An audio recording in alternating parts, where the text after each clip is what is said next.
Kaugnay naman ang pagtulong ng Justice Department sa mga Pilipinong tetestigo sa International Criminal Court o ICC. Sinabi ng Malacanang na hindi ito direktang pagtulong sa ICC. So hindi pa rin po tayo nakikipagtulungan sa ICC? Yes, directly hindi po. Hindi directly makikipagtulungan sa ICC. At ayon din naman po sa DOJ, kahit sino pang witnesses, kung ito po ay witnesses ng mga biktima, mapa-ICC man po ito o sa ibang mga pagkakataon, tutulungan pa rin po nila.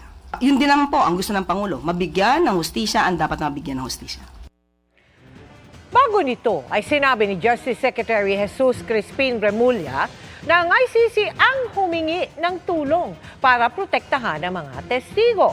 Kaya inutusan ang kalihimang Witness Protection Program na bigyan ng seguridad ang mga testigo hanggang madalas sila sa kustodiya ng ICC.